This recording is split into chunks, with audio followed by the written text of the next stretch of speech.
Ministro José Manuel García Margallo, un placer recibirle. Bienvenido, buenas noches. Muchas gracias, buenas noches. ¿Está en riesgo el alto el fuego entre Israel y Hamás? Bueno, ahora hay una votación del gobierno de Netanyahu. Ha habido dificultades internas, fundamentalmente con el ministro de Finanzas, que se oponía a la retirada de tropas de Gaza. Parece que eso se resolverá. Luego se abre un periodo de 24 o 48 horas para apelar al Tribunal Supremo, pero parece que ahí no habrá dificultades. Yo creo que esta fase, espero que vaya bien, porque es que se nos olvidan las tragedias humanas, pero es que aquí ha habido pues 46.000 muertos y según The Lancet, que es una revista muy acreditada, 67.000. Luego una catástrofe humanitaria de desplazamiento interno y Gaza está en ruinas. Lo estaba antes. Yo estuve en Gaza y me quedé absolutamente impresionado de lo que allí pasaba. Y edificio que se caía no se podía reconstruir, porque los israelíes no dejaban pasar el cemento porque argumentaban que eso se utilizaba para hacer túneles, cosa que probablemente fuese cierta. Pero ahora cuando haya que empezar a reconstruir, creo que nos vamos a encontrar con un espectáculo dantesco. Y además hay que tener en cuenta que de confirmarse ese alto el fuego, nos dice además que se puede mantener la esperanza en que finalmente el domingo entre en vigor ese alto el fuego. Digo que de confirmarse sería un paso muy importante, sobre todo desde el punto de vista humano, pero todavía nos deja muy lejos de solucionar el conflicto. Ahora yo creo que en esta etapa lo más... hay el intercambio de rehenes por prisioneros palestinos, hay la retirada gradual del ejército de Israel, que todavía no está concretada, hay dos corredores, uno central y otro en la frontera que quieren mantener, pero el siguiente paso, que ya es el completar los intercambios, el alto el fuego definitivo, y definir las líneas, que es lo más importante, de la reconstrucción y de la gobernanza. Y aquí es donde nadie sabe cuál es el plan. Es decir, yo creo que el ejército de Israel se va a retirar completamente, pero que el cerco de Gaza va a permanecer. Es decir, lo que no está dispuesto el gobierno israelí es que se vuelva a repetir desde allí un ataque como el 7 de octubre. Dicho de otra manera, que Gaza no se convierta otra vez en una plataforma para atacar a Israel. No hay plan, incluso no hay plan para determinar quién gobierna en Gaza. Israel dice que la Autoridad Nacional Palestina no.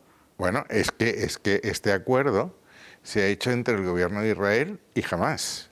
Hamás es una organización que sigue siendo calificada como organización terrorista y que está en desobediencia clara con el representante del pueblo palestino, que es la Autoridad Nacional Palestina. Eso hace mucho más complicado el tema. Y lo que nadie está discutiendo o apuntando es cuál es la solución final. Es decir, si vamos a los dos estados, que yo creo que ya es una fórmula que se ha quedado anticuada, y luego el problema que Israel sigue teniendo, que es Irán.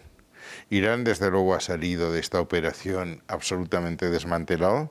Los israelíes están convencidos de que en mucho tiempo no les van a poder atacar, les han destruido la logística, pero Irán sigue allí. Y seguimos sin definir cuál es el futuro del pueblo palestino en Cisjordania y en Gaza, en los dos sitios.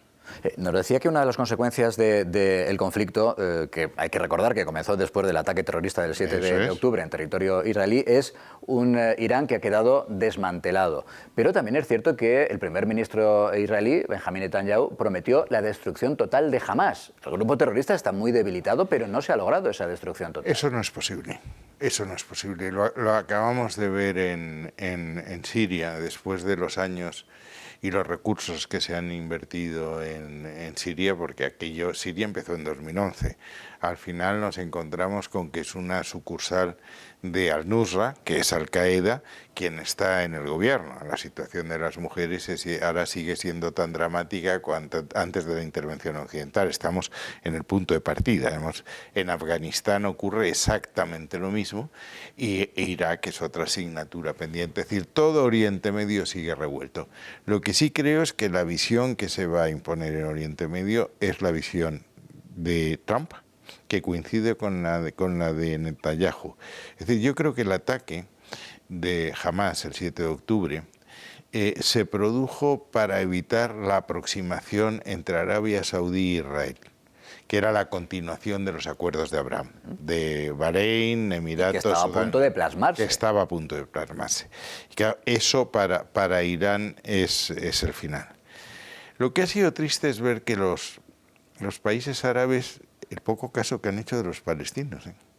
Y ahora el otro día estuve en un debate con Shlomo Ben-Ami, que fue ministro de Exteriores. Hemos hablado con él aquí en el programa, sí. Y me chocó, él siempre había defendido la teoría de los dos estados, ahora no la defiende. Ahora cree que Cisjordania, el West Bank, se tiene que incorporar a Jordania, que no quiere, y Gaza ya veremos. Con lo cual quiere decir que todo esto está en el aire. Es decir, el problema... afortunadamente es un paso adelante el que dejen de matar, que permitan la ayuda humanitaria, que permitan que los desplazados vayan a lo que encuentren de sus casas, pero esto está por resolver y queda el gran tema de Irán, que tarde o temprano intentará acabar con su programa nuclear, cosa que Israel no va a permitir de ninguna manera. ¿Y qué hacemos con el pueblo palestino? Ahora hablamos, también lo ha deslizado, del papel de Trump, del papel de Biden, pero me gustaría profundizar un poquito más, ministro, en lo que nos comentaba que, a su juicio, la solución de los dos estados ha quedado obsoleta. Si no es esa, ¿cuál puede ser la solución? Eso es lo que no sabe nadie. Insisto que Shlomo Ben-Ami, que era el Partido Laborista, más a la izquierda y muy contrario a Netanyahu, siempre defendió la teoría de los estados. Ahora lo que hace es pasar la pelota a Jordania, es decir, que se hagan cargo de Cisjordania.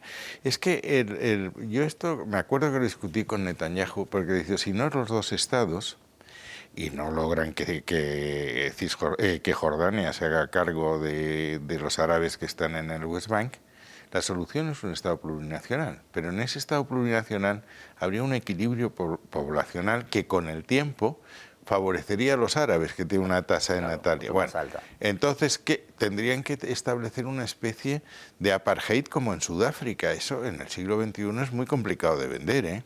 Sin duda, sin duda. Y lo que decíamos también, ministro, el papel de Estados Unidos. Es verdad que en política internacional Estados Unidos siempre mantiene una política unitaria, casi sea quien sea el presidente de Estados Unidos, pero en esta ocasión sí que es verdad que tanto Biden, el presidente saliente, como Trump, el presidente entrante, se han tratado de atribuir el éxito. ¿Quién ha hecho más por este acuerdo entre Yo creo que esto es consecuencia del triunfo de Trump. Es decir, este plan de paz estaba encima de la mesa desde mayo, planteado por Biden. Lo que pasa es que el lunes toma posesión el presidente Trump y yo creo que aquí todo el mundo ha dicho, bueno, es que se ha acabado el recreo, esto va a pasar, y han cerrado. Lo mismo va a pasar en Ucrania, ¿eh? Me abre ahora otro debate, pero hay posibilidades, digamos, de un fin más o menos cercano del conflicto en Ucrania, cercano, con la llegada de Trump a la Casa Blanca. Cercano pero terrible, porque es la ruptura perder además territorio para Ucrania, claro. Eso es la ruptura del orden liberal internacional, es consagrar la agresión, el mal menor, la agresión como fuente del derecho, en contra de lo que dice la Carta de Naciones Unidas, Helsinki, el Memorándum de Budapest del 64, en que Rusia garantiza la integridad territorial de Ucrania a cambio de que le entreguen la arma nuclear. Es un desastre, pero eso va a ser así. Es que lo otro es una guerra sin fin. Es decir, yo no sé si lo viste tú ayer a Marco Rubio en la audiencia. Sí. Bueno, él dijo, mire, Ucrania no puede pretender ganar la guerra, Rusia tampoco puede pretender que gane la guerra. Yo creo que se irá a un alto el fuego sin un acuerdo internacional. Zelensky no puede aceptar la pérdida de territorios y Rusia no tiene ningún interés. Podemos ir a las dos Coreas. Eso justo era lo que le iba a decir. Estamos en el escenario de Corea, que no lleva hay desde el 50. Desde hace, exacto, desde el 50. O Chipre. O Chipre, que es otro de los casos. José Manuel García Margallo, ministro que lo fue del Gobierno de España de Asuntos Exteriores. Gracias por habernos visitado. Pues muchas gracias por estar en esta casa. Pues decía tu compañero cuando entré aquí, digo yo, si voy a una televisión que no sea hostil, no sé qué decir, porque es que no estoy preparado para esta amabilidad y debatir ideas sin estar siempre a la defensiva, ¿no? Y pues nos hace mucha falta que efectivamente se puedan exponer las ideas sin la necesidad de estar siempre a la defensiva. Gracias, ministro.